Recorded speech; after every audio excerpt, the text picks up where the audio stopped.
a flood in December in here. Yeah, I remember hearing about that. And I got like 9 inches in here.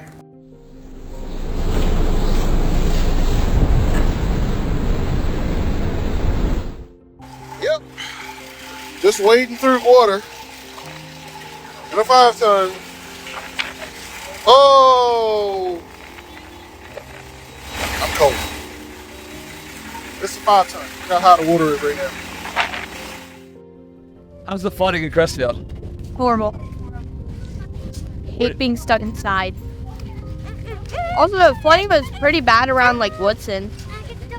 You could barely even see the road. We didn't know if we were going to have to cancel the service. Yeah. Because when it rains hard, the street here in front of the church floods. Yes. And then by the time folks get out of church, that means they got to wade into the water to get to the cars. Yeah.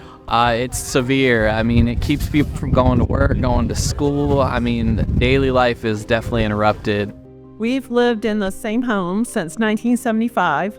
Up until 1984, we didn't have any flooding. Since then, we've had hurricanes, and the flooding becomes more severe every time.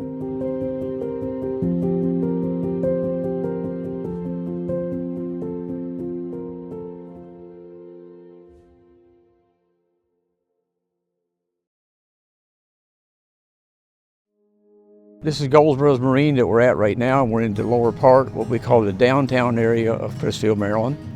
The lower part of this town is built on oyster shells, and in the media just to the west of us is the old railroad bed, and that's really what made Crisfield, is the railroad. They came here, and it went across the marsh for a certain extent on pilings in order to get to 20 feet of natural water. Now, you know the train went down the center of the town. That's why we have, quote, a dual highway to nowhere. This is the original railroad manager's desk from the railroad office.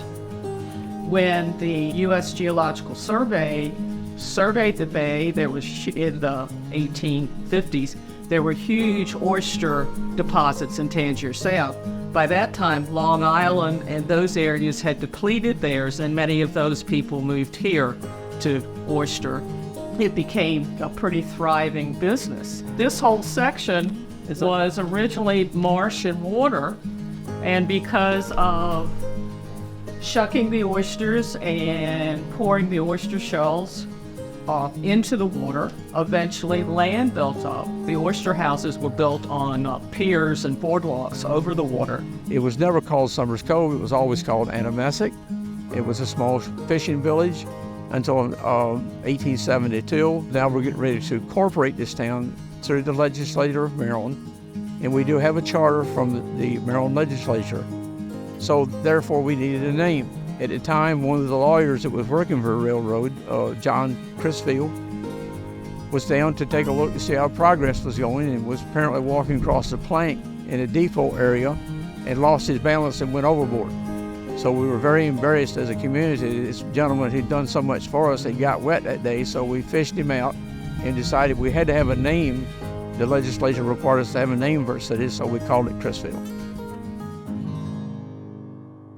The Native Americans that were here during the colonial contact period in 1608, when Captain John Smith came into this area, were the Pocomoke Indians. Anamessic, which is where we're at right now, the Anamessic Indians were a tribe of the Pocomoke Indian Nation in paramountcy.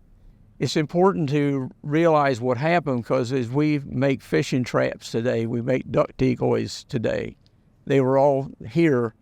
The Native Americans were trapping, very similar to what we do with crab trapping today. And we reproduce them today in our cultural demonstrations that we do. And by 1742, the Nanticoke for sure had got permission in writing from the Dorchester County officials to leave the area and go north. They went up into Pennsylvania, New York State, and eventually into Canada, with what was known as the Six Nations. So these people were pushed away, basically because the two cultures were working very well together like they'd done originally. 1742 is the date that we look at as most of the native people have left the Crisfield area, as well as basically the eastern shore. We've been here for 52 years serving the public. When we first started, about half of the business was involving the commercial crabbing industry, especially, as well as fishing. Today it's kind of shifted. The most of our business now is in the pleasure market and the seafood business, which went downhill. There's still seafood business in this lower area, although it's not as much as it was at one time. The situation in the economy, it changed all that. At one time, there were more than 20 crab houses here. And this year, there's not a single crab house that's picking. And so part of that legacy is fading. Yes, this has always been a community that respected the church and the church values. And then we've always had to work hard, and most of the work was done through the water. Naturally, it's called the crab capital of the world. So most of your crab pickers would go into the crab houses, and they'd have prayers singing prior to them coming. And so it made Sunday worship really easy because they praised God all through the week. In the crab houses, they would have what they call a hold-up every day, where they would stop at 9 o'clock in the morning and sing a hymn or a praise song. And some of the women would sing until they got happy. They got happy, yeah. Filled with the Spirit. Yeah. And that's something that we're trying to keep that legacy alive. Yes, I think the African American women were a large part of the workforce in the crab houses here. And if they weren't part of the workforce, no money would have been made by these individuals in this community. And then the crab houses, they taught the girls, they used to bring them up when they were young. They would bring them and set them beside them to crack cloth. There's going to be a generation that doesn't know about crab picking. Yes. Only hearing the stories of how the mothers and grandmothers, the aunties, picked crabs. And so, I think that's sad. Yes, it is. That this community is losing that legacy.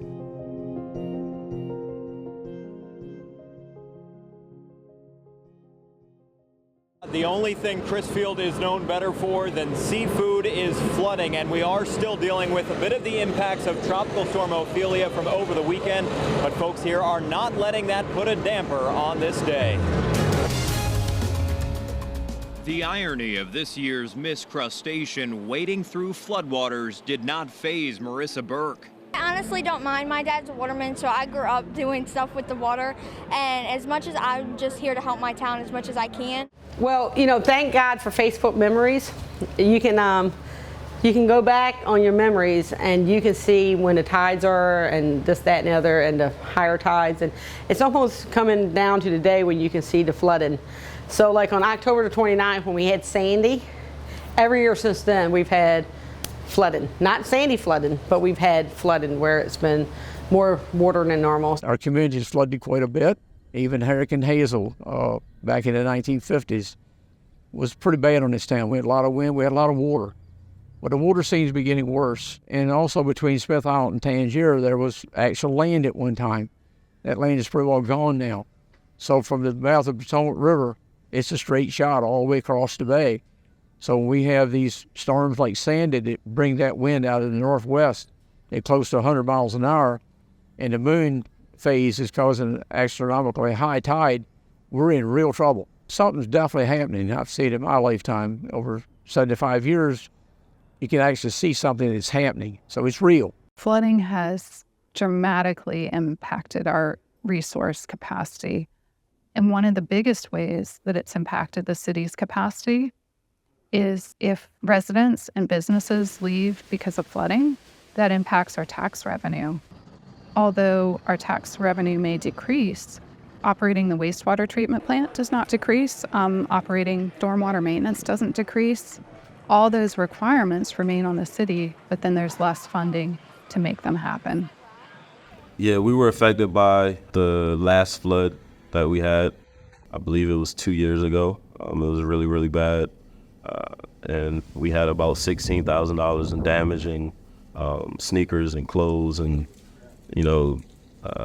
computers and, just other things in the store of inventory we had damage in. So we moved up in this location to try to get further away from the flooding. Could you explain the sign on the front that says resisting change since 1945? That's a joke. It doesn't mean we're resisting change, it means we're resisting being pushed out. This is an old building, but it's a functional building, and we calculated the cost of moving north 5 miles. And it's cheaper to pour the floor in this building because we have so much cold storage, so much equipment. The cost of moving would be 10 times that. So we raised the floor and crossed our fingers and hoping that global warming won't give us unmanageable tides. We can make a living here. The people who work here can make a living. We can make a living. But every once in a while, every 30 years, somebody comes in here, we're going to change all of Crisfield, and we're going to do this, we're going to do that. And I feel like saying, well, what about us? We're still here. We're still making a living. Our people still making a living, So that's where the resisting change comes from. We don't want to change. We can feed our families doing this. Why would you not want to come here and see that sunset? Bring people to Crisfield, you got to have something they want. Mayor Taylor says one of them is the view. Yeah, we're lucky to have our mayor. And you can tell her I said that. Pass it on. Because she's got some sense. In other words, she's willing to do tough stuff. My name is Darlene Taylor, and I am the mayor of this amazing place we call Crisfield. We have been in decline for many years. And so now we have a major effort. We have a top 10 priority list. And infrastructure, flooding is at the top of that list. But guess what the next thing is? It is business development and revitalization of our main streets. If you could make a new slogan for Crisfield, what would it be? Come for the crabs, stay for the sunset. Got it? You had that right on the Oh, it's been in my spirit for some time. Come for the crabs and stay for the sunset. It is amazing. You can't miss it. And people will tell you. You'll see pictures of it on Facebook, and people all the time are taking pictures of our sunset. And then that feeling that you get as you're watching that is just amazing. Seafood is our legacy. Tourism, to me, is our future. So the goal is that we marry the two together and find a way to do that. So what has been important is the fact that from an economic standpoint, people will come here because they've heard that Crisfield is the best place for crabs or seafood capital of the world. And so once they get here, we've got to show them that we're even more now than we were then. So I think the dock and the marina are ways for us to attract people here. But then once we get them here, we have to show them the other amenities that are available. Projects we're working on now is housing, because we got to grow the population of the community, and the only way you're going to grow the population of the community is if you have housing for people to buy and move into. And then if you don't have a lot of housing, that's where a lot of your revenue comes from to run a city. So if you don't have a tax base, then you don't get a lot of money in. So we don't have a lot of money to run the city. But if we did, we could do all of the things that are on our priority list. We could really make this a vibrant town. So J. Miller Tall's Crab and Clam Bake, huge event for our community, political event, and just the opportunity to have those people who come in for that one-day trip to stay. There are many of them who would love to come in early because that clam bake starts at 11 o'clock in the morning. So they have to get up early in the morning to travel. But imagine them being able to come a day early. Imagine what that would do for the economy of our community. On weekends, primarily, we have several programs that we offer to youth as well as adults for participation. Usually we talk about the bounty of the bay. We talk about some of the critters that we house. We feature the wildlife of this region. It could be a diamondback terrapin, an eastern box turtle. We also have a bay tank in our nature center. And our nature center is usually the hub for a lot of the activities as well as nature crafts and exposing people to nature in a meaningful way. We have a 2,900-acre salt marsh island that you see behind me, and that island serves as a buffer to the city of Crisfield as well as the state park. We're sitting on the mainland of the park now, but the island will stop a lot of the wind. With the wind direction, we have to worry about waves, and those waves with tide, the combination, as we can refer to like a perfect storm, which would impact us negatively here, where our campground can go underwater, our facilities, our infrastructure can become flooded. It's important because that serves as the buffer.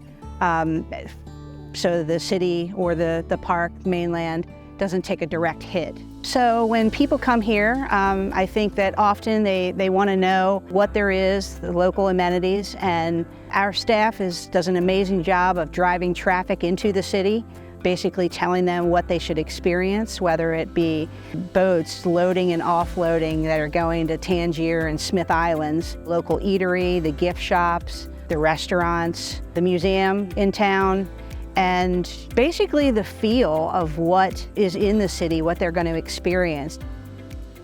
Oh, for the kids, so you know that I will always be at the core of my heart, because one of the things that I realized when I graduated high school, though, there weren't a lot of opportunities for you to do very well, so you had to leave. And so my goal is that they don't have to leave. So my goal is, how do we drive that opportunity here for them? And so for me, what we're looking to do is make this a place where they are able to get the foundational information that they need, and then to be able to stay here and keep the wealth here. One of the big things with youth right now in our community is they'll tell you, we have nothing to do. So that's one of our priority list as well, because we're looking to build things for them to do. So as we build those assets, protecting those assets from floods will be extremely important.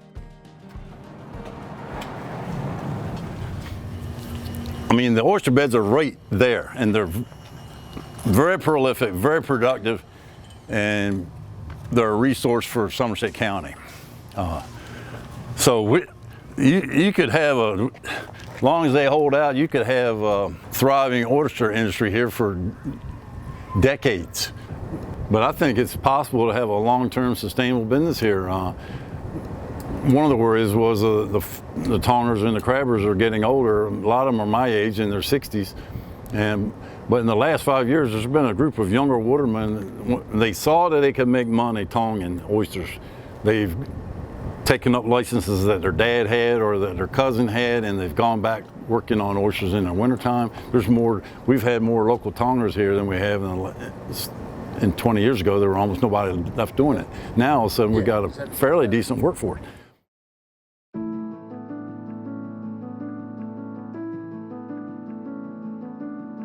Crisfield, as much as we love it, of course has its challenges. Every place has their challenges, and flooding has been something that is interesting enough we have kind of learned to live with.